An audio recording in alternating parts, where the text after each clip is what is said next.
In the very first round of making the thumb, slip the stitch that is at the right side of the potential hole from the right needle to the left needle. We do it purlwise, like this.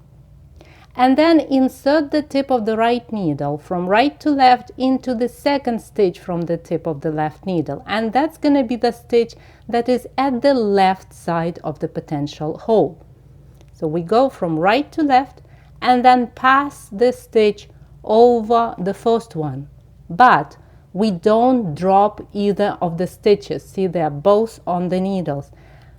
And we keep it that way because we don't want to lose those stitches. That's not the point.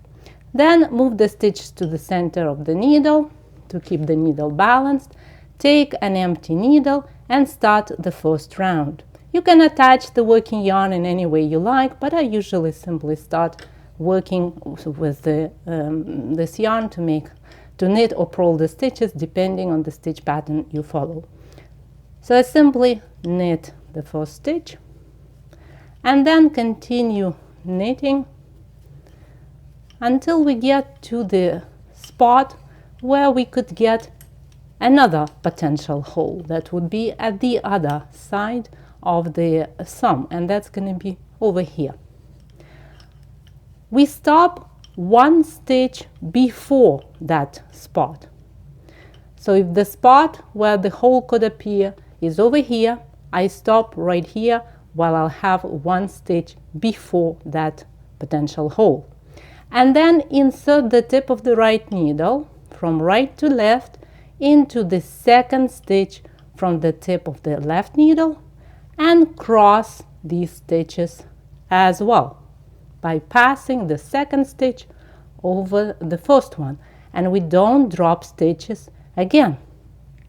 We keep both of them on the needles. Then we slip the passed over stitch back to the left needle, but we make sure the stitches stay crossed, and we are very careful to keep them crossed as we work those stitches, just like this.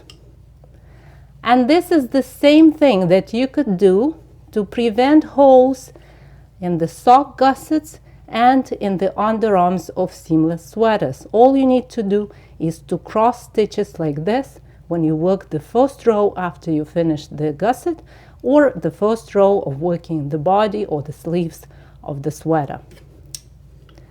And that's about it. So we work to the end of the round, and at the very end we knit or purl the crossed stitch.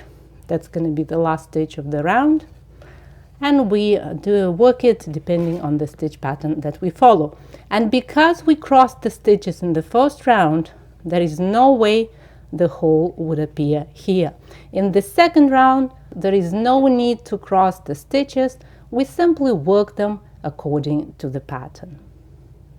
If you find this tutorial helpful, please subscribe to my channel and click the bell icon to be notified every time I publish a new video. Happy knitting, my friend. I'll talk to you in the next tutorial.